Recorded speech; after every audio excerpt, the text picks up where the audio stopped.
Bom, então, o que achamos interessante no último estudo foi o espírito que nós estávamos comentando sobre o espírito de verdade e o espiritismo e o espírito da verdade. Ficamos de comentar a diferença, lembra? Que nós iniciamos. Sim, a gente não ficou esse pedaço. Deixa eu gravar, dei uma olhada no assunto. porque hoje está uma beleza, meu irmão. Você sabe como é que é o mundo espiritual, né? Ô, meu irmão, bem-vindo, bem-vindo. Vamos lá, que eu vou gravar aqui. Mas está a gravar, está a gravar. Tá? Está a gravar. Então pronto. Não sei o que aconteceu, eu não apertei. Eu não apertei, estou aqui, ó. Bom, então tá certo. Então, porque como nós estávamos conversando, sobre que essa questão iniciamos espírito... com essa parte do espírito de verdade e espírito da verdade. Pois é, aí que isso foi motivado em função de duas questões, né, que estão presentes. No Evangelho segundo o Espiritismo aparece o nome Espírito de Verdade, e depois o Emmanuel, quando Emmanuel, juntamente com André Luiz, psicografaram um livro por intermédio de Chico Xavier chamado Espírito da Verdade. Exato.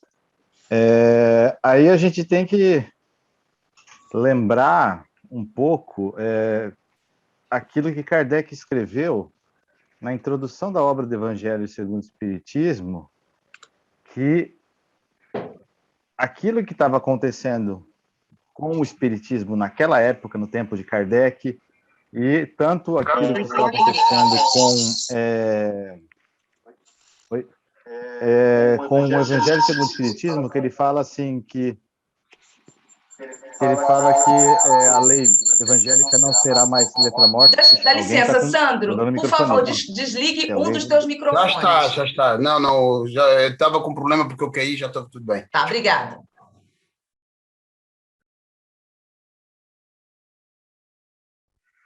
Então, ele fala dessa questão, deixa aqui o trecho, ele fala dessa questão, logo na introdução, ele fala dessa questão que era o levantamento da ponta de um véu, né? Essa mensagem que os espíritos traziam, e que as instruções dos espíritos eram as vozes do céu que vêm esclarecer as pessoas e convidá-los à prática do Evangelho. E ele coloca assim, que graças às comunicações estabelecidas de hoje em diante, de um modo permanente, entre as pessoas e o mundo invisível, a letra evangélica ela não vai mais ser essa letra morta. Então, o próprio Kardec deixou aberto o caminho para esses desdobramentos, para que houvesse, de certo modo, um aprofundamento de questões, detalhamento de algumas questões, e a obra de Chico Xavier entra nesse contexto, ela entra nesse tipo de caracterização, ela entra elas são conhecidas como obras subsidiárias, né? Essas obras que orbitam em torno da codificação, lembrando que Emmanuel ele fez aquela frase que, se em algum momento ele entrasse em contradição com Kardec, era para deixar Emmanuel de lado e seguir Kardec. Então, a obra Espírito de Verdade, psicografada por Chico Xavier, vem um pouco nesse sentido. E quando a gente fala o Espírito da Verdade, que está aqui no Evangelho segundo o Espírito de Verdade, que está aqui no Evangelho segundo o Espiritismo, que é o Espírito que inicia a obra com o prefácio, inclusive, e dá várias mensagens, sobretudo ali naquele capítulo 6, né, que é o Cristo Consolador, que é onde aparece essa lição de João, onde inclusive aparece esse termo, Espírito de Verdade, no Evangelho segundo o Espiritismo, nos dá essa ideia de que é uma pleiade de espíritos, um grupo de espíritos, uma emanação, um tipo de emanação que teria vindo, uma ideia que teria sido emanada do próprio Cristo. Tanto é que as mensagens são escritas em primeira pessoa, eu como outrora, venho novamente dizer, relembrá-los daquilo que disse, trazer a essência de novo dos meus ensinamentos, enfim. Mas lembrando nessa coisa de que o Espírito de verdade está um pouco naquele sentido de Espírito Santo, que aparece também no Evangelho de João e aparece no livro de Chico Xavier, como essa ideia de intercessores, espíritos que atuam, que fazem a intermediação entre o nosso plano mais denso, e um plano mais sublime.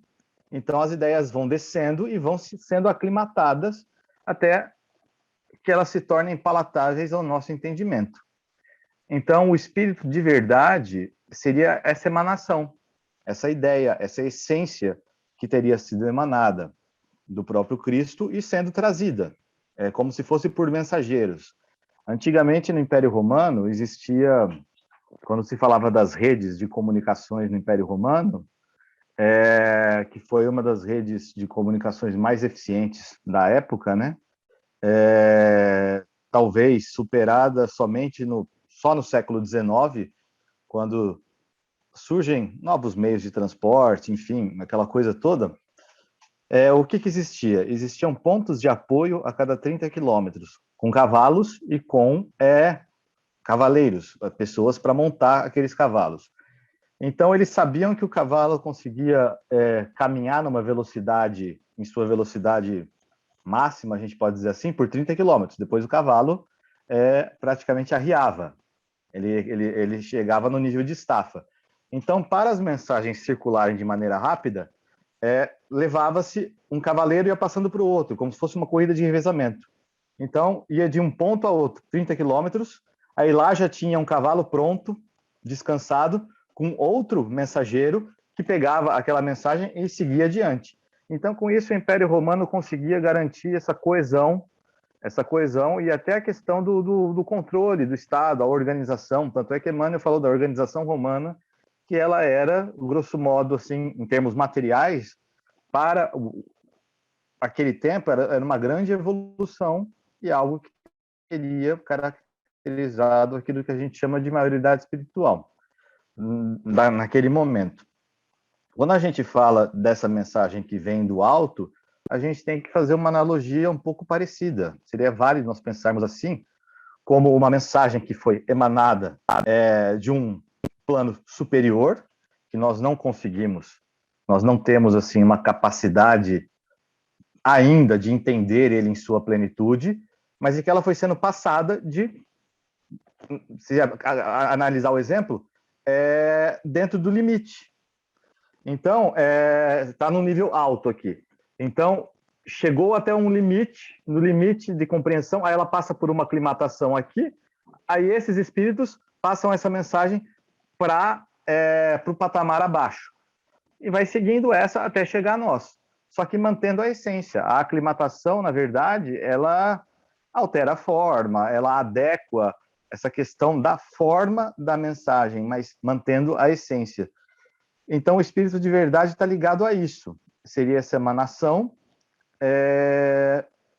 ligado a um plano superior que teria vários intercessores no meio do caminho, mas garantindo a essência dessa mensagem, a essência da comunicação, a efetividade da comunicação e da transmissão desses conteúdos até nós.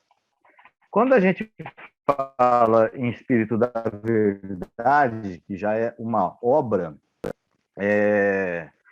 de Chico Xavier, o sentido é um pouco mais específico. Se o Espírito de Verdade representa um conjunto de espíritos que estariam transmitindo uma mensagem, a essência dos ensinamentos de Jesus, daí deram esse nome, ele se apresenta com esse nome. Na obra de Emmanuel, Espírito da Verdade não é um grupo, não é uma entidade, e não é também, talvez, um conjunto de ideias relacionados no sentido de personificação, mas aquilo de Espírito da Verdade no sentido de o espírito da letra, o espírito de você tirar o espírito, a essência de algo, você compreender. Então, o que é, a gente tem que desdobrar quando a gente pensa assim, o que é a verdade? Se a gente for num dicionário, a gente vai ver que verdade vai aparecer assim como o oposto de falso, aquilo que é verdadeiro, aquilo que é comprovável, aquilo depende da época que a gente está se baseando. Por exemplo, se a gente voltar na época da Idade Média, por exemplo, até o século XV, início do século XVI, a verdade era se dada por meio de debates, por meio da dialética. Então, debatendo-se os prós e os contras de uma determinada ideia. Aí, debatendo-se os prós e os contras dessa ideia, você chegava a uma verdade X. Esse era o método. Então, era um método baseado muito nessa... Era um método bastante... O Kardec, quando ele vai falar dos fariseus, no Evangelho segundo o Espiritismo, ele cita esse método da escolástica que parecia uma esgrima, um jogo de esgrima, e quem vencia no jogo de palavras estabelecia ou representava, assim, aquilo que seria a verdade. Ele manifestava, materializava a verdade. Posteriormente, quando vem, assim, no século XVI, a reforma religiosa, a relativização daquela ideia de autoridade que existia na Igreja Romana, porque catolicismo, ou Igreja Católica, representava a ideia de universal, de algo uno, algo uniforme.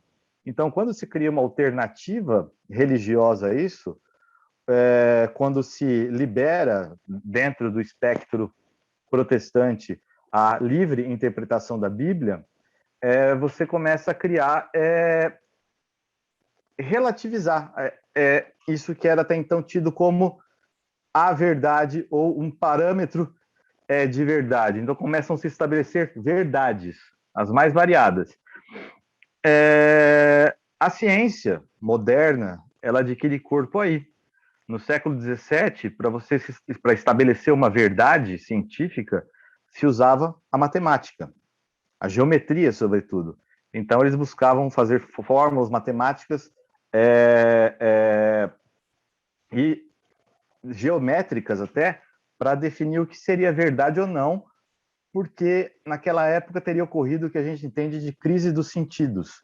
Ou seja, a gente não pode se esquecer que foi nesse século, no século XVII, que a astronomia teve um grande avanço e descobriu-se, confirmou-se que a Terra girava em torno do Sol e não o oposto. É aquela teoria do heliocentrismo. Solapando, assim, a gente pode dizer, aquela ideia do geocentrismo de que tudo girava em torno da Terra e a Terra era o centro do universo. Então, quando a gente está, por exemplo, deitado no chão, olhando para as estrelas, ou no alto de um prédio, enfim, segundo os nossos olhos, segundo a nossa perspectiva, o nosso ponto de vista, parece que quem está caminhando são as estrelas. Nós estamos parados. As estrelas é que estão caminhando, as coisas é que estão caminhando, e não a gente que está girando em torno delas. Então, o que houve? Essa crise de sentidos levou à matematização. Você construir fórmulas matemáticas para explicar, porque eles entenderam que os sentidos não davam conta, os sentidos falhavam, a nossa visão falhava.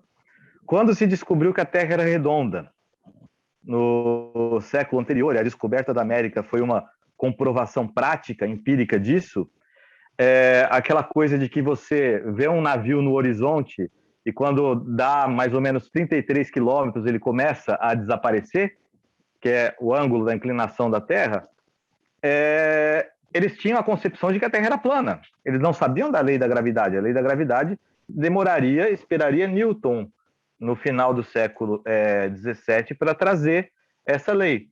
Então, para eles, a Terra era plana e chegaria numa borda em que o oceano escorreria para um abismo. Então, as pessoas tinham medo de navegar para além dessa linha do horizonte. Então, eles procuravam navegar sempre margeando e não perdendo a terra de vista, a terra firme de vista. Aí, de repente, chega um cidadão e fala, não, a Terra é redonda. Se nós formos nessa direção, a gente vai dar a volta e chegar no mesmo ponto. Tanto é que a questão da América foi até um erro de cálculo, acharam que tinha chegado às Índias, era um outro caminho para chegar às Índias, daí que veio o nome Índios, etc, tal, mas foi outro continente, mas veio essa ideia de que a Terra era redonda e foi outra concepção que levou à relativização dos sentidos e essa matematização. No século XVIII, por sua vez, com aquele movimento que é conhecido como Iluminismo, né, ou época do esclarecimento, se tem uma relativização, por sua vez, dessas questões excessivamente abstratas, porque a matemática também tem um lado teórico abstrato. A excessiva matematização do mundo cria esse distanciamento. É um pouco o que acontece com o Evangelho. O Evangelho, conforme foram criando sistemas teológicos para se interpretar o Evangelho, no início podiam ser ferramentas úteis, mas com o tempo foi se distanciando e você estava estudando, de repente, teorias e o Evangelho estava de lado.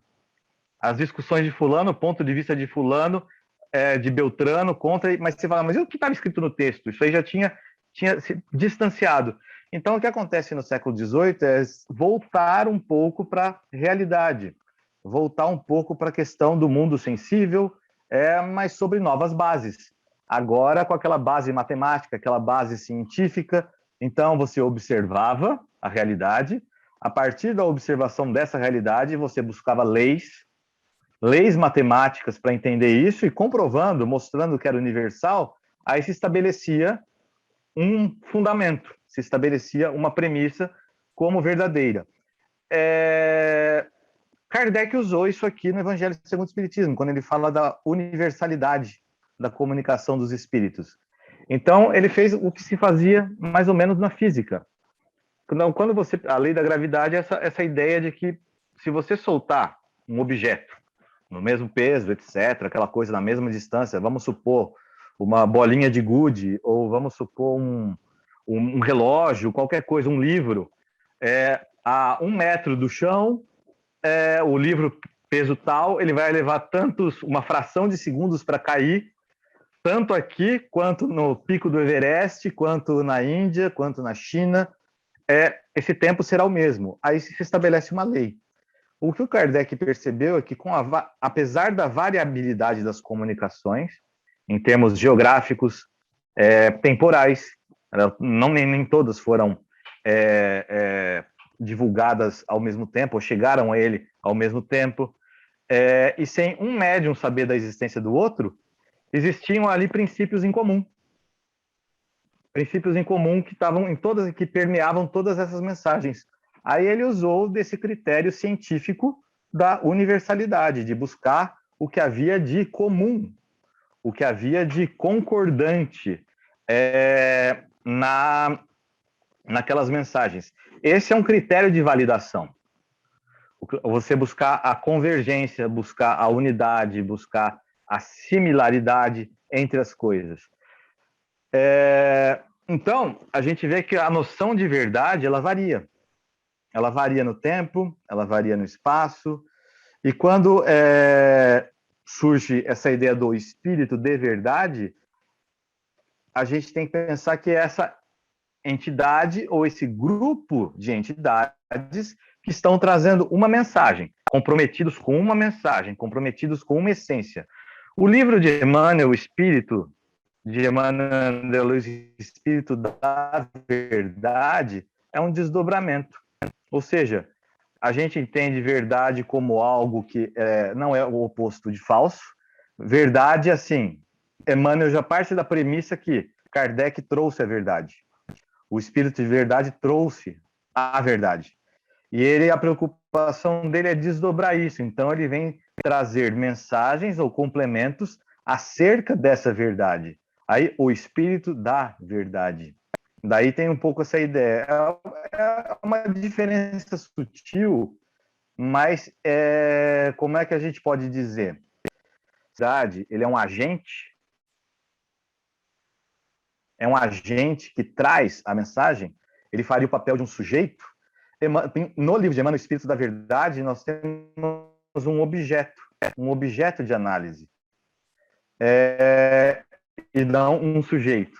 É diferente.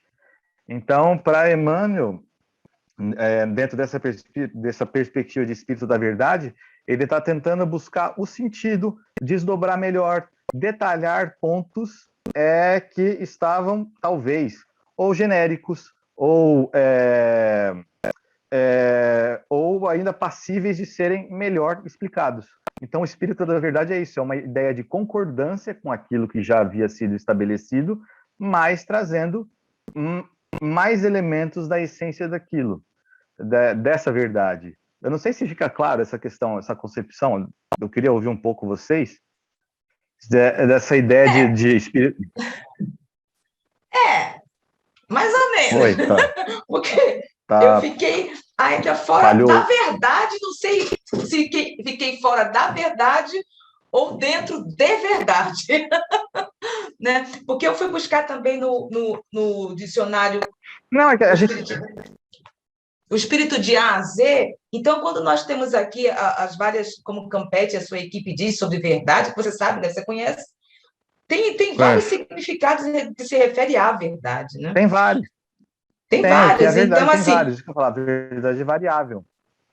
Então, até no caso aqui, que ele fala no 75, que seria que ele dá, que é o lampadário, não, Impermanência e Imortalidade, de Carlos Torres Pastorino, eu achei interessante que, como você falou mais ou menos, o conhecimento da verdade liberta o ser humano das ilusões e impulsiona ao crescimento espiritual. Olha só como ele utiliza a verdade, multiplicando-lhe as motivações em favor da autoiluminação, graças à qual torna-se mais fácil a ascensão aos páramos celestes. Então, essa verdade, como você falou, que nessa concepção de Kardec, que utilizou aquele grupo de... Alô? Oi, estou ouvindo. Aquele grupo de médiuns para poder fazer a igualdade de cada resposta, tirar a verdade disso, não é isso? Porque ele usou um método, foi um método que ele usou, era um método que a gente pode dizer assim, racional, lógico, e dentro dos padrões de validação do conhecimento da época. Certo. Porque ele foi induzir, porque naquela época a gente não pode esquecer que a religião estava um pouco em descrédito, assim, sobretudo no meio erudito. Eu não digo no meio popular. A gente não pode falar, a religião deixou de existir, o povo não acreditava em Deus. Não, o povo acreditava. Quem estava cético em relação a Deus eram os eruditos, os intelectuais, eram essas pessoas que viam aquilo que a igreja ou que a religião apresentava como verdade, eles olhavam aquilo com certo ceticismo, porque não era plausível aos olhos dele, não casava com aquilo que eles viam no mundo real. Eles não conseguiam comprovar. Então, eu falava, Deus existe. Tá, mas como? Como que eu verifico? Como que eu observo essa existência? Aí, o que Kardec fez, por exemplo, com as mesas girantes, foi ele também ficou cético. Ele levou 3, se não me engano, ele recusou dois convites e foi no terceiro, né? Porque ele também não acreditava muito nessa questão das mesas girantes. Mas ele viu que ali existia um fenômeno e, regendo aquele fenômeno, existia algo, um princípio inteligente por trás daquilo, movimentando aquela mesa, dando respostas a perguntas com a emissão de sons, de ruídos, etc. Então, ele viu que havia um princípio inteligente. Então, ele foi induzido por fatos. Ele foi lá, observou, anotou, descreveu o que acontecia, as mesas se comportam dessa maneira, aí fazia a pergunta, por que ela se comporta dessa maneira? Deve ter um princípio inteligente por trás. Aí existia um caderno, na época, eu não lembro agora com quantas mensagens, mas existia um caderno já com um monte de mensagens já psicografadas que passaram para ele que as pessoas não conseguiam ver coesão naquilo, consistência em tudo aquilo, achar um fio condutor. E foi aí que Kardec começou a ver o que as mensagens tinham em comum. Uhum. Ele, como codificador, ele fez esse papel de estabelecer critérios até para o que seria verdade, o que ele consideraria como verdade. A universalidade foi um ponto. Foi o ponto essencial, aliás, o que aparece em todas as mensagens. É porque é interessante quando nós estudamos, temos que tirarmos realmente certas dúvidas para o passo seguinte, né? Porque por isso que dizemos que é humildinho, tirarmos as dúvidas, porque quando nós vai levando essas dúvidas assim, não se entende nada, né? No que está se referindo, porque nos versículos posteriores. Interessante que aqui, no caso, no Lázaro Redivivo, olha o que ele diz, o Humberto de Campos, no capítulo. Deixa eu me ver aqui, no capítulo 32. Deixa eu ver aqui. Não, no capítulo 32, ele diz: é a realização eterna que cabe a cada criatura consolidar aos poucos dentro de si mesma, utilizando a própria consciência. Olha aí. A verdade da consciência. Quer dizer, você vê que olha como nós estamos conversando aqui quase assim meia hora sobre a verdade, só sobre a verdade. Né? E aqui, sem contar o que nós temos no AAZ e os outros dicionários, né? Senão, é impressionante o que a gente pensa algo, uma definição do dicionário normal, e quando nós vamos ver para o lado espiritualista, tem completamente o contrário, né? Assim. E é interessante quando a gente olha, inclusive, até pensadores de época, que muitos intérpretes taxam eles de ateus ou taxam de materialistas, precursores do secularismo, né? Daquela ideia da secularização da sociedade, etc. Mas quando nós vamos ler eles mesmos, e não os comentaristas, e não aqueles textos que foram escritos a partir do século XIX, e sobretudo no século XX, sobre essas pessoas, a gente percebe que muitos deles, no fundo, eles estavam buscando compreender Deus. E buscando achar a essência de Deus. Por exemplo, quando a gente fala um dos chamados pais do direito moderno, do direito internacional, que é o Hugo Grotius, que isso nos cursos de direito aparece, etc., que ele tem uma frase famosa que o direito natural é tão imutável que nem Deus pode alterá-lo. Aí o pessoal fala, tá vendo? O Grotius, ele era materialista, porque ele diz que Deus está submetido ao direito natural, ele coloca o direito natural acima de Deus, ou mais amplo que Deus. E quando você vai ler ele, o que ele está querendo trazer? O livro dele chama Sobre o Direito da Paz e da Guerra. Ele estava querendo arrumar uma solução para aquelas picuinhas que ocorriam entre os países. Porque ele viu que, inclusive, durante muito tempo, a Igreja Católica que fazia a mediação. O Papa fazia a mediação, fazia o papel diplomático. Então, se países tinham conflitos, eles tentavam se resolver, os seus diplomatas se resolviam, e quando às vezes a coisa engrossava, ou enfim, ou eles chamavam o Papa para fazer a mediação, para negociar a paz entre aqueles países. Então, o Papa fazia esse papel. Só que daí o Grotius questiona, mas e para aqueles povos que não são cristãos? Como é que faz? Ou a gente vê séculos e séculos de história da Europa e a gente só vê guerra, só vê problema, e problema com fundo religioso por trás. Todo mundo crente em Deus, todo mundo defendendo Deus e brigando por isso, e estabelecendo guerras em função disso, defendendo pontos de vista. Aí é que ele vem com essa ideia de recuperar a questão do direito natural, que aparece, que o Kardec mostra isso no Livro dos Espíritos, desse direito natural, que seria uma adequação da lei divina, né, daquela lei universal, à realidade de um mundo, à realidade de um planeta, por exemplo. O nosso mundo, ele segue leis naturais específicas. As leis naturais de Marte são adequadas à realidade de Marte, por exemplo, se a gente fosse entender. Mas ambas não são contraditórias a esse direito divino universal. Elas são desdobramentos, especificações desse direito divino. Só que o que grossos esses pensadores diziam? Eles falavam assim, que toda a revelação, tanto aquela revelação do Antigo Testamento, do Novo Testamento, ou o Corão, essas revelações, enfim, que as religiões consideravam como revelações e usavam como base, princípio de seus fundamentos, eles diziam assim que era uma manifestação da vontade de Deus.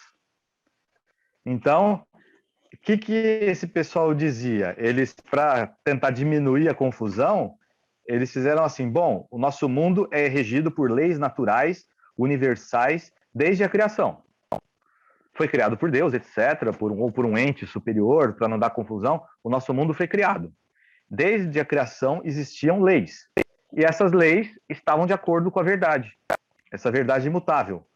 Porque e eles diziam, nós, usando do nosso juízo do sadio, ou da nossa reta razão, nós conseguiríamos acessar essa lei e ir mapeando essa lei e entendendo melhor o nosso mundo, como ele funciona, nortear melhor o nosso comportamento, a nossa moral, a nossa conduta, com base na captação ou no mapeamento desse direito natural. E ele diz assim, o direito natural, ele é de origem divina. O Grotius fala isso. Só que ele fala assim, só que a lei divina manifesta nas Escrituras, manifesta numa Bíblia, manifesta no Antigo Testamento, no Novo Testamento, ou no caso, se a gente pegar mais adiante, manifesta na codificação espírita, ela é uma lei manifesta no tempo, adequada a uma determinada realidade, adequada a um determinado grupo de pessoas, adequada a um determinado raciocínio, uma determinada concepção mental, no sentido de Deus enfatizar aspectos dessa lei natural que regem o nosso mundo. Seria um pouco isso. Então, Kardec, quando a gente pega aqui no capítulo 1, no Vim Destruir a Lei, ele vai dizer assim, por exemplo, que, assim, eu vou pegar aqui o trecho só para ver, ó, a frase dele, ó, aqui, ó. Só, deixa eu ver se eu acho ela aqui rapidinho. Ó, aqui, ó. Jesus não veio destruir a lei, quer dizer, a lei de Deus. Ele veio cumpri-la, quer dizer, desenvolvê-la, dar-lhe seu verdadeiro sentido e apropriá-la ao grau de adiantamento dos homens. Ou seja, ele veio revelar aspectos dessa mesma lei divina, só que adequados àquela realidade, naquele momento, aquele grau de amadurecimento. Kardec, por sua vez, ele fala do levantamento da ponta do véu. E ele mesmo fala que isso não é o fim, é o início. É uma readequação dessa lei. Então, nada assim como ele fala que doravante, assim, dali em diante, haverão novas comunicações entre encarnados e desencarnados, o intercâmbio, que vai continuar esse processo de revelação dessa lei divina, para ela se tornar mais clara na nossa consciência, para que nós nos conscientizemos dela. Então, é interessante a gente ver que isso está presente tanto em escritos religiosos, propriamente ditos, mas também em escritos ditos laicos, que muita gente chama de laico, mas que na época não era. Na época eles estavam tentando estabelecer princípios universais que pudessem reger todos os povos de uma maneira mais justa, sem tanta confusão, sem priorizar um em detrimento do outro, etc. Então, esse livro Direito da Paz e da Guerra, do Grotius, tinha um pouco esse sentido.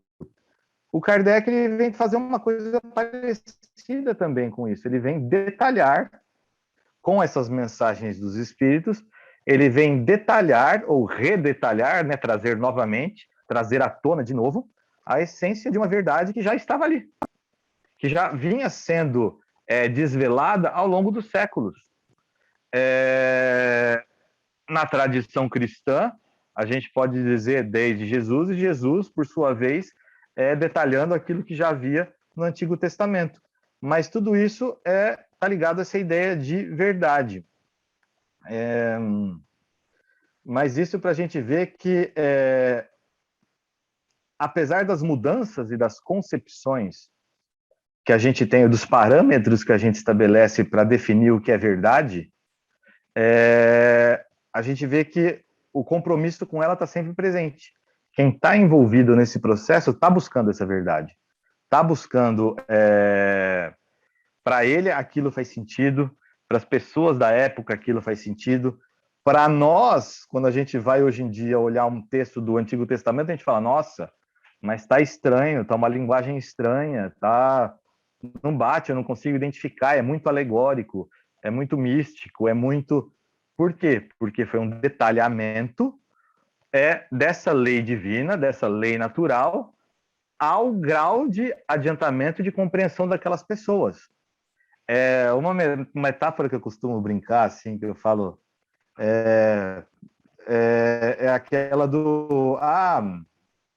que é mais fácil, que aparece no Evangelho, né? É mais fácil um rico, é mais fácil um camelo passar no buraco de uma agulha do que um rico entrar no reino dos céus. Aí as pessoas ficam com 1000 interpretações, né? Tem interpretações que falam até do buraco de agulha, que era uma entrada que tinha nas cidades, estreita, que o camelo passava ali, e aquilo que não passasse naquela entrada é mais ou menos aquilo que a gente vê nos aeroportos, aquela coisa de acrílico, sabe, que tem para passar as malas. Se a mala não passa ali, naquele buraco de acrílico, ela não pode ser despachada fora do padrão para ser despachada ou para embarcar dentro do avião. Então, o buraco de agulha seria isso, era onde o camelo passava e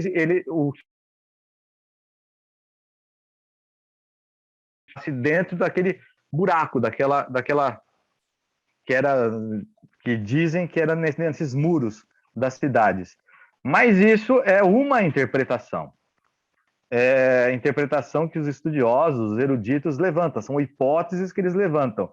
Agora, e se a gente pensar que isso é uma figura de linguagem, que isso é uma metáfora que Jesus usou, que não necessariamente precisaria ter uma existência física de um buraco ali no muro. Por exemplo, hoje em dia nós temos a expressão, é mais fácil, por exemplo, nem que é mais fácil vaca voar do que eu ganhar na loteria. Vai ter uma expressão desse tipo, eu não sei, vocês já devem ter ouvido essa expressão de vaca voar, né? Por exemplo. Aí vamos supor que a gente pega, registra, escreve isso num papel, é mais fácil vaca voar do que eu ganhar na loteria. E daqui 2000 anos, alguém pega e interpreta essa frase. Aí o pessoal começa, será que naquela época as vacas voavam? Será que tinha... Aí começa a vir com 1000 interpretações. Vão relacionar provavelmente com um avião, vão relacionar com uma série de coisas, sendo que é uma figura de linguagem. É uma figura de linguagem para mostrar algo absurdo, algo pouco provável. Então, é um pouco nesse sentido. Quando Jesus queria falar disso, da verdade por trás dessa frase, por exemplo, não é a questão da lógica de passar um camelo na agulha tal, é a questão da dificuldade mesmo. É a dificuldade de você, uma pessoa com dinheiro, uma pessoa rica, partindo do princípio aquilo que a gente discutiu já até no encontro passado de Deus e Mamon, que não se pode servir a dois senhores, entendendo Deus como o símbolo do amor e Mamon como o símbolo da avareza, ou seja, dois sentimentos, que é difícil para uma pessoa rica, e no nosso estágio evolutivo, ela se despojar totalmente da avareza. E ele coloca nesse 100%, ela está nesse processo de aprendizado. Assim como numa criança que está no primário, por exemplo, ou nos primeiros anos da alfabetização, você cobrar dela que ela escreva um tratado, um livro de poesia, com rimas, etc. Aí vem essa frase: é mais fácil um camelo passar no buraco da agulha do que uma criança escrever um livro de poesia. Enfim, porque ela não tem ainda condições, ou conhecimento, ou consciência do uso da língua, do uso das palavras, do uso para fazer esse tipo de obra. Mas, com o tempo, ela vai um dia adquirir, na sua jornada evolutiva, na sua jornada espiritual. Pode ser que, às vezes, não naquela vida, mas numa próxima, numa outra, ela vai adquirir esse domínio linguístico, a gente pode dizer assim. A mesma coisa ali, as pessoas dotadas de recursos, elas vão também conseguir adquirir esse discernimento, de se despojar do espírito de avareza e servir ao espírito de amor de Deus e usar aquela riqueza em benefício seu, no sentido de como assim? Como em benefício seu? Ajudando o outro. Porque ao ajudar o outro, na verdade, ele se beneficia. Essa é a questão. Então, só para a gente ver essa ideia dos critérios de verdade. E haja verdade, né, Fábio? Ufa! Sumiu de novo, né? Aqui, ó, tá vendo? Uhum.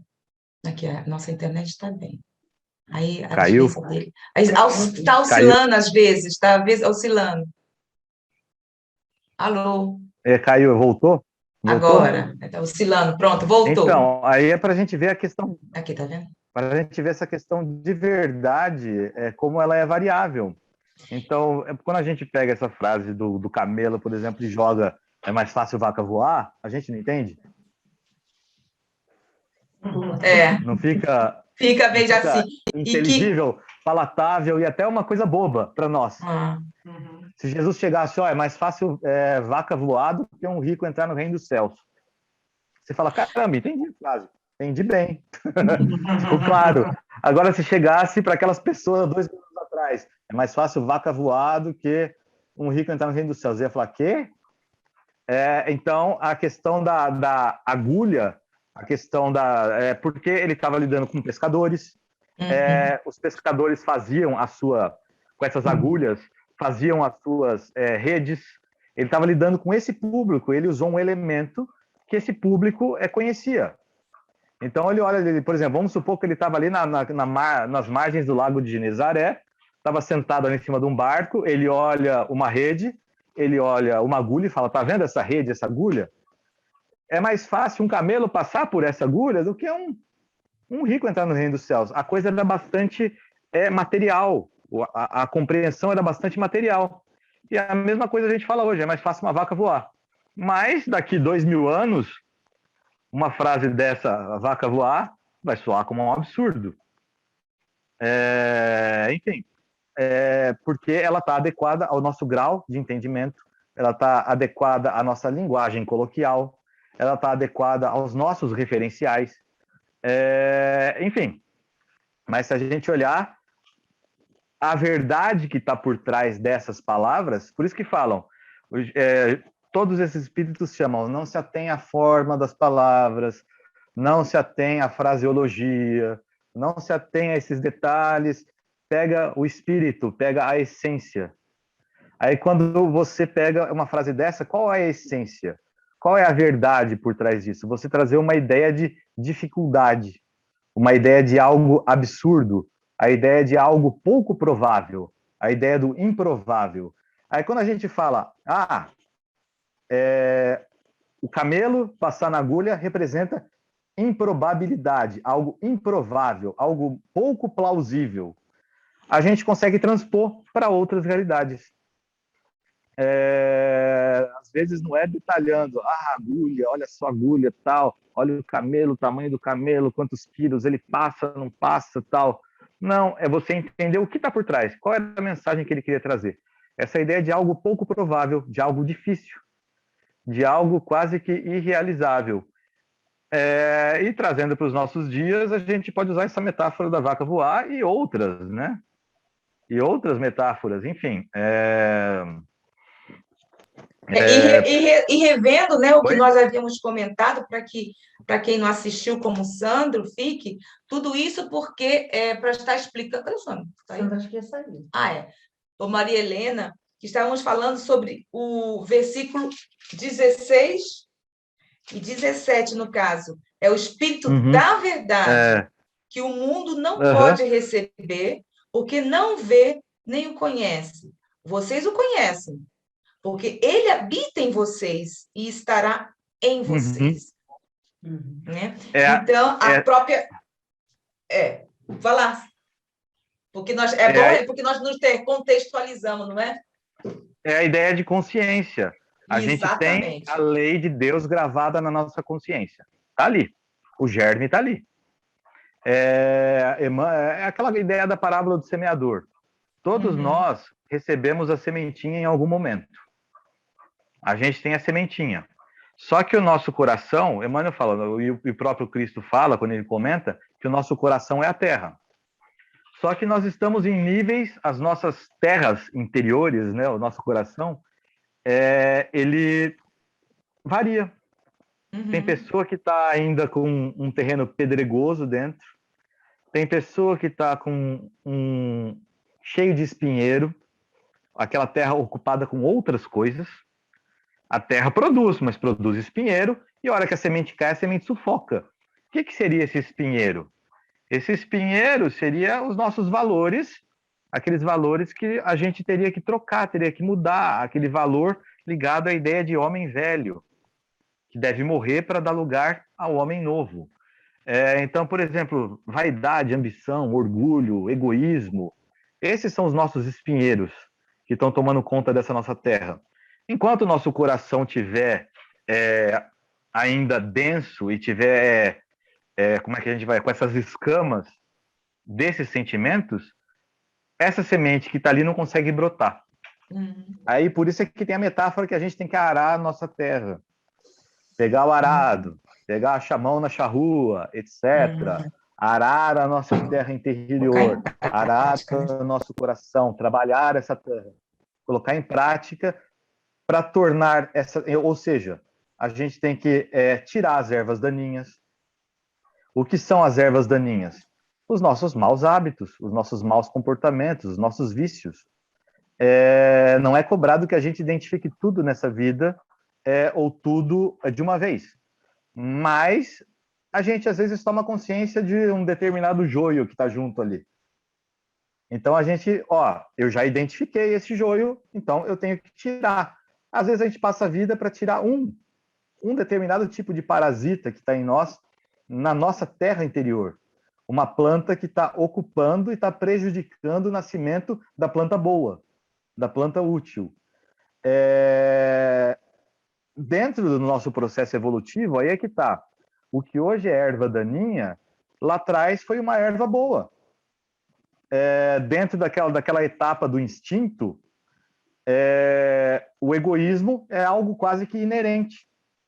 O animal pensar em si só, pensar na sobrevivência, agir por impulso, ver o outro como concorrente dentro da luta pela sobrevivência. Isso era algo válido naquele contexto. Então, a planta útil naquela época é ele pensar em si próprio, é ele garantir a sua sobrevivência, é ele chegar na frente do outro, é ele ser mais forte, é trabalhar esses caracteres, que essa coisa da questão da valorização da vida pessoal. Mas com o tempo, quando a gente vai desenvolvendo a questão da razão e vai minguando paulatinamente essa questão do instinto, muitas coisas do instinto já começam a se tornar daninhas a nós, danosas, né? Que são essa coisa do orgulho excessivo, do orgulho, do egoísmo, essa vaidade, pensar em si só, você tem que começar a pensar mais no conjunto, esse processo de transição. Então, lá para trás, o que hoje é erva daninha, lá para trás foi uma erva útil, mas, assim como a mensagem é adaptada ao grau de adiantamento das pessoas, nós também temos que reavaliar o nosso terreno íntimo, conforme o nosso grau de adiantamento, o nosso grau de conscientização. Então, quando a gente toma consciência que dentro do nosso jardim interior tem uma planta ali que está dando problema, nós temos que tirar ela, e como Jesus diz, é secar até a raiz. Porque quando a gente toma consciência das lições de Jesus, nós temos que produzir plantas que gerem frutos. E o fruto é essa questão da repercussão prática na sociedade, no nosso dia a dia, são os nossos atos, as nossas ações, que influenciam tanto aqueles que estão à nossa volta, influencia o nosso meio, influencia aqueles com os quais nós interagimos, nós entramos em contato, e por aí vai. Então, se a gente, nessas interações, a gente passa uma mensagem de paz, uma mensagem de harmonia, uma mensagem de amor, uma mensagem de cooperação, uma mensagem de laço fraternal que une, etc., uma mensagem de convergência, uma mensagem de união. Essas são as ervas boas que nós estamos procurando. Tem gente que até hoje está procurando a erva do divisionismo. Não, eu quero separar, eu quero dividir. O meu grupo é mais importante do que o outro. Muitas pessoas, apesar de buscam dividir, por exemplo, o gênero humano, a humanidade em categorias, e colocar categorias umas contra as outras. E eles veem isso como um meio de evolução e um meio de progresso. Só que Jesus coloca que nós estamos no sentido de convergir. O evangelho não vem para instaurar a divisão, mas ele vem para instaurar a concórdia. Essa questão do divisionismo está mais próximo do instinto, está mais próximo do reino animal, que os animais lutam uns contra os outros, ou têm atividades predatórias perante as outras espécies, etc., para se beneficiar. E muitos seres humanos ainda agem assim. O que se refere... Quando Flávio, olha só que interessante que há 2.000 anos foi plantada essa semente. Oi. Flávio, na justiça divina, do que você está falando sobre de Emmanuel, no capítulo 11, culpa e reencarnação, sobre a parte das boas obras, que é a nossa consciência, ele fala: atendamos às boas obras, quanto mais nos seja possível. Cada migalha de bem que faças à luz contigo, clareando os que amas. E assim é porque, de conformidade com as leis divinas, o aperfeiçoamento do mundo depende do mundo, mas o aperfeiçoamento é em nós mesmos e depende de nós, que é a consciência de cada um, como você estava falando. Sim, porque tem aquela coisa, Jesus ele não violenta a consciência, nem Deus, assim, eles usam do tempo. Por isso é que fala que o tempo nós temos a eternidade para nos conscientizarmos. E quando a gente pega, por exemplo, uma das premissas desse estudo, do estudo minucioso do Evangelho, está no livro Caminho, Verdade e Vida, quando Emmanuel fala sobre a interpretação dos textos sagrados, que é o texto que serve de prefácio, né, para esse livro, que foi o primeiro livro de Emmanuel onde ele interpretou, né, passagens. E ele fala ali, para muita gente vai soar estranho, porque eu vou descontextualizar, eu vou tirar um fragmento e vou analisar ele sobre um outro ângulo, sobre um outro ponto de vista, que não é o ponto de vista comum que os teólogos, os eruditos, os versados nas escrituras interpretam. Ele fala, eu vou interpretar de um jeito que vai dar uma coloração específica. Aí ele cita até Pedro, que fala que nenhuma passagem é de particular interpretação, que existem várias interpretações acerca de o Novo Testamento, ele é passível de várias interpretações. Aí ele explica nesse prefácio que as lições do Evangelho são como um colar de pérolas, né? E que cada ensinamento é como se fosse uma pérola que a gente vai colecionando. E cada espírito, na sua jornada evolutiva, na sua jornada de aprimoramento, na sua jornada de autoburilamento, está colecionando as suas respectivas pérolas e formando o seu colar particular. Aí é que está. Então, muitas vezes, a gente está nessa vida para conquistar uma pérola. E é interessante essa metáfora da pérola, porque quando a gente olha como que a pérola surge, quando a gente olha na natureza, a origem da pérola, a gente pega a ostra, é ali que dá a pérola. Como que surge a pérola? De uma reação da ostra a um corpo estranho. Então, vamos supor, entra um grão de areia, cai ali naquele tecido mole que tem dentro da ostra, e a reação da ostra é envolver aquele tecido, é envolver aquele grão. Ela envolve numa reação para, como a gente pode dizer, para não sofrer danos, para se proteger, etc. Mas é da reação dela que surge a pérola. Aí é que tá. Aí quando nós jogamos para o nosso plano prático, como que nós estamos reagindo às coisas? Como que nós estamos agindo aos corpos estranhos que entram em contato conosco, ou às coisas que são estranhas a nós? Porque muitas vezes um comportamento de uma pessoa perante nós é saudável, algo estranho. Aí o que a gente está fazendo? A gente está criando pérolas, desenvolvendo pérolas e devolvendo essas pérolas à sociedade, ou a gente está agindo no olho por olho, dente por dente?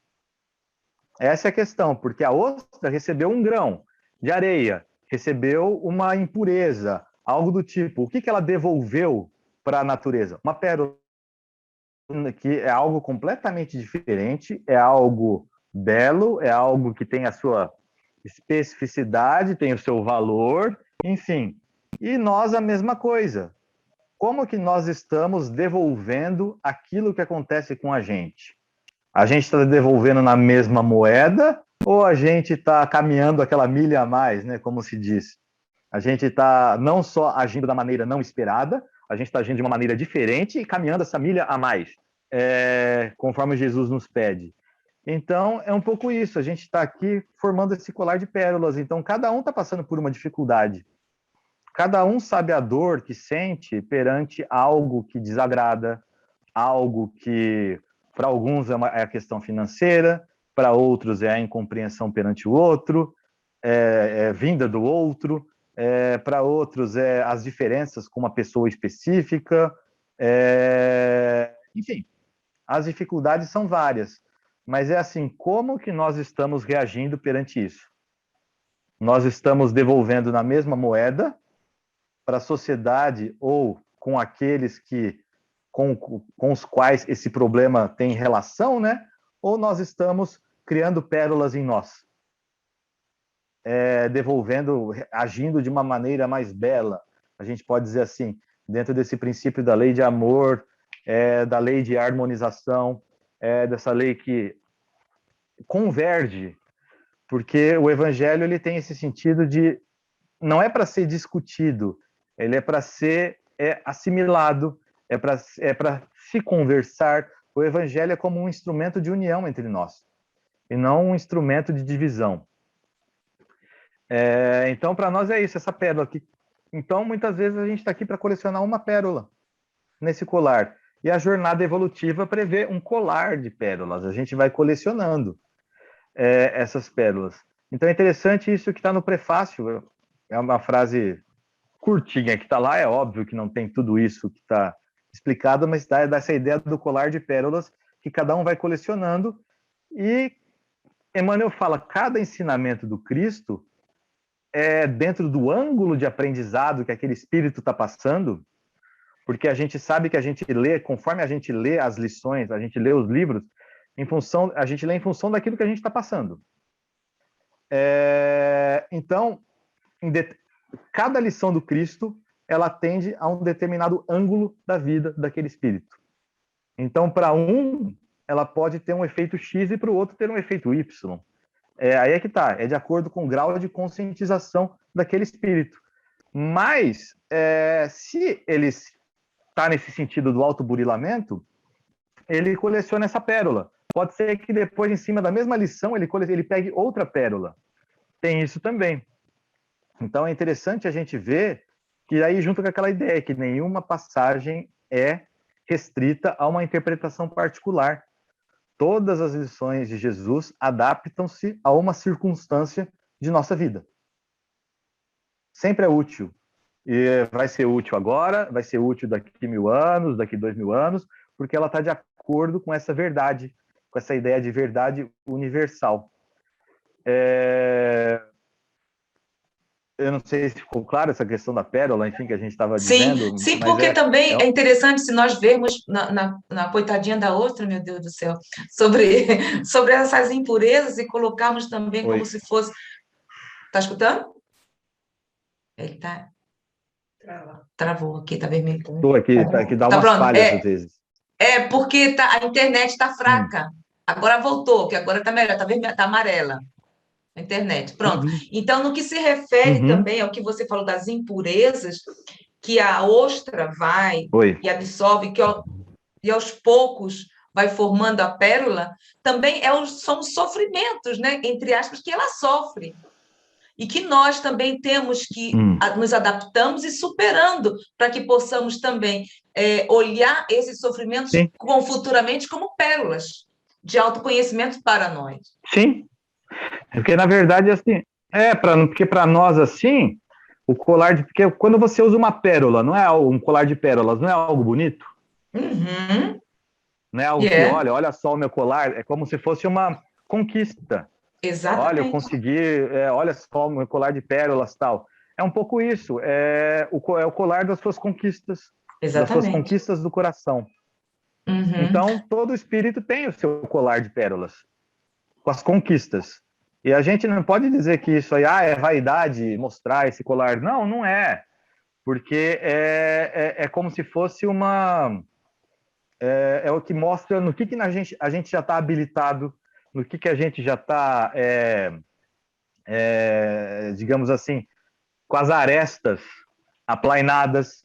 É esse colar de pérolas nosso. E a grande questão é um ajudar o outro a conquistar essas pérolas. É que tá. Aí que tá. Aí o ponto que você realmente foi e colocou a fraternidade, que essa virtude, que ainda estamos tentando galgá-la para que se torne uma pérola a mais. Né? Como você está falando em questão de virtudes. Sim. Né? Você escutou, Flávio? Tem um pedaço. É porque a internet está fraca aqui, assim, tá oscilando. Pois é, ela fica amarela, aí fica... Estou vendo. Então, o que eu quis dizer, como você falou, sobre a união, a fraternidade.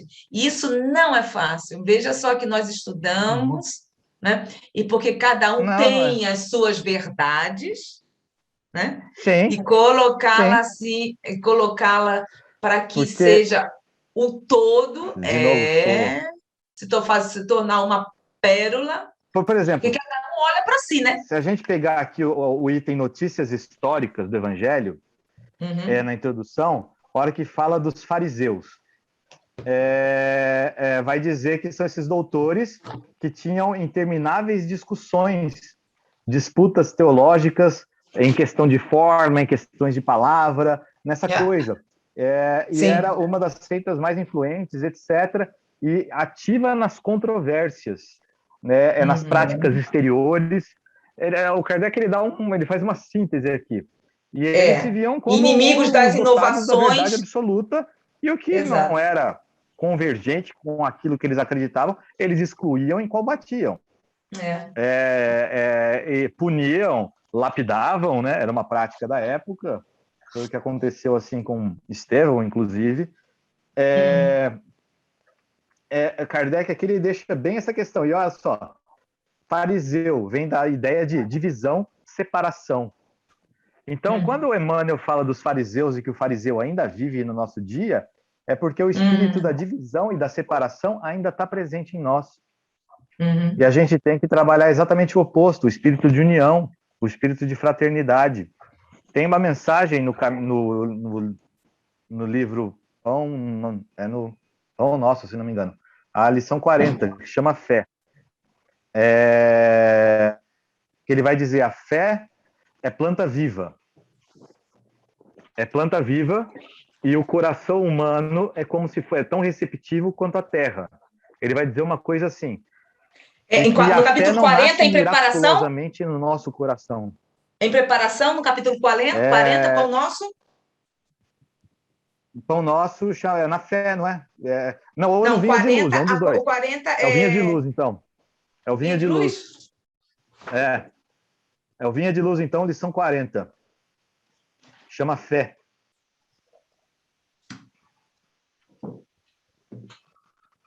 Tá, eu vou lá. Eu tenho meu vinha de luz antigo, ele tem a capa marrom, eu lembro da capa marrom.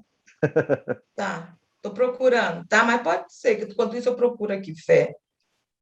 Pode ver Tá aqui. na Aqui, 40, 40, a no vinho de luz 40, não é? 40. É, 40. Pois é. Aí ele vai dizer que a fé é planta viva que não nasce miraculosamente no nosso Exatamente, coração, isso. que ela demanda esforço. Assim Isso, como toda planta delicada e toda planta útil. isso. Que é aquilo que a gente falou das ervas daninhas que a gente estava falando. Aí ele diz assim, quando ela está nascendo, é natural que a gente tenha que ter um desvelo e um cuidado, colocando estacas, Isso. tirando as plantas parasitas em torno dela.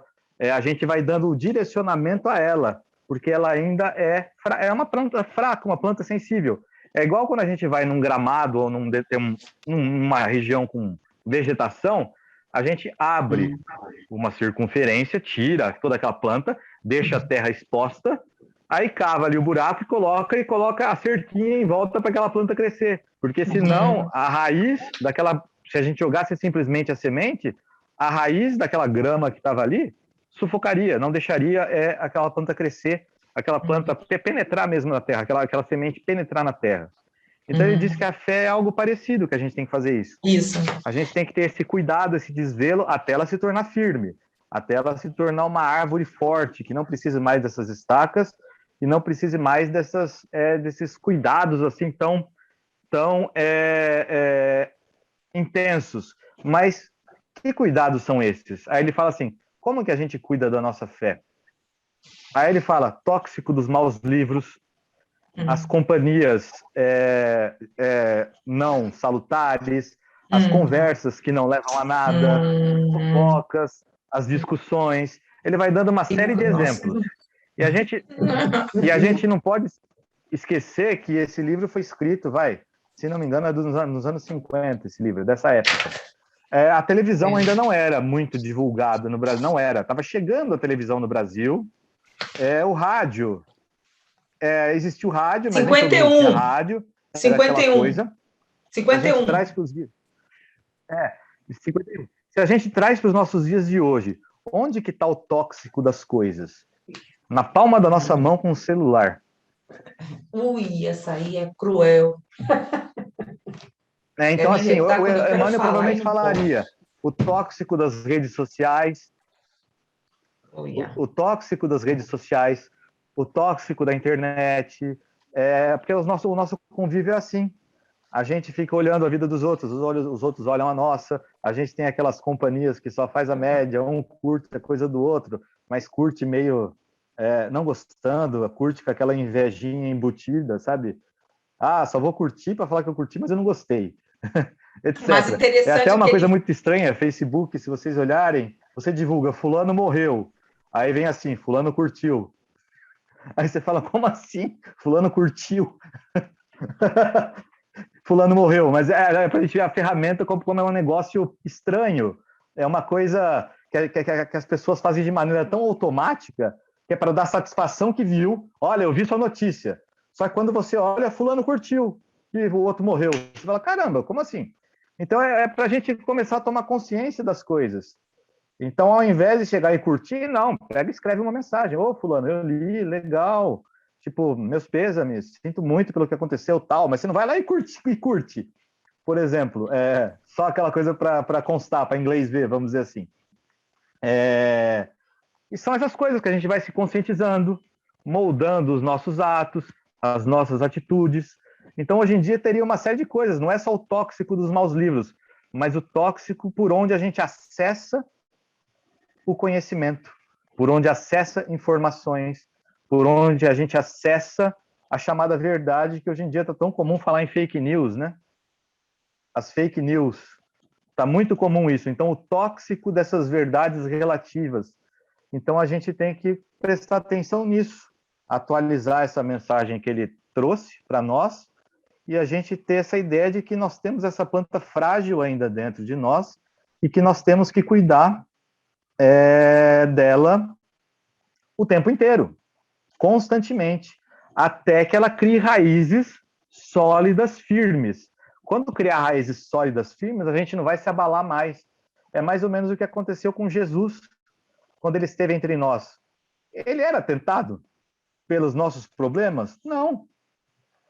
Aquilo não, ele não era tentado, assim, pela questão da riqueza, ele não era tentado pela questão de se alguém ofendia ele ou não, porque ele já tinha raízes sólidas dentro dele, consolidadas. É como se fosse uma árvore grande, uma árvore firme. Você vai lá, vamos supor que você vai lá e bate o pé nela, pum, o que vai acontecer? Você vai machucar teu pé. Vai lá e dá um chute numa árvore grande, você vai machucar teu pé. Agora vai lá e pisa numa plantinha. Não acontece nada com o seu pé e você mata a planta. É um pouco isso.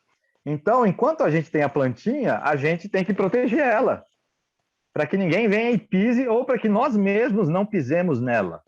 Aí é que tá. Então, a gente tem que tomar consciência e dar essa escorada. Quando tiver a árvore firme, aí é aquela coisa. Aí a coisa está consolidada em nós. Os nossos exemplos, as nossas atitudes, as nossas ações falarão por si. Aí é que tá, que é o que Jesus falava. Para finalizarmos, como você está falando da plantinha, que ele tem dizendo aqui, não justamente no capítulo que está falando sobre fé. Uhum. É construção do mundo interior, em que cujo desdobramento cada aprendiz funciona como orientador, engenheiro e operário de si mesmo. Né? Uhum. É bronca, meu irmão. Essa ideia, é aquela ideia de que cada um tá para conquistar aqui, para conquistar a sua pérola. Hoje Tipo, a minha pérola vai ser diferente da sua, assim como a entre vocês vai ser diferente também. A minha às vezes está com a mesmo que a gente esteja usando a mesma lição de Jesus. Mas não deixa de ser pérola. Tipo, tem aquela... mas não deixa de ser pérola. Tem pérolas que são mais begezinhas, tem aquelas pérolas mais escuras. Mas a pérola negra é a mais valiosa. A mais valiosa. É a mais valiosa, mas é pérola. Mas é pérola. É aquela coisa, tá dentro da categoria, pérola. Bom, então, o nosso irmão, colar vai ser chegamos assim. ao horário. É tão bom sempre estar contigo. Então... Pode finalizar. Uhum. Pode finalizar, pois Flávio. É. Pronto? Oi? Você quer finalizar? Porque já passamos 3 minutos, e é muito bom estar contigo para a gente estar conversando. Da próxima vez, Peraí quem que falhou sabe? de novo. Não, tá bom mesmo aqui. Finalizar Tá bom. Prece, como? Prece, como? Não sei como que é final. Como que vocês geralmente finalizam aí? Ao Flávio, você está escutando? Oi? Escutando? Agora voltou, né? Voltou. Pronto, então eu vou finalizar aqui, vou finalizar a gravação para que nós possamos fazer nossa prece, tá? Então, tá bom. Muito obrigada para todos que assistiram conosco essa exposição do nosso querido Flávio. Até a próxima.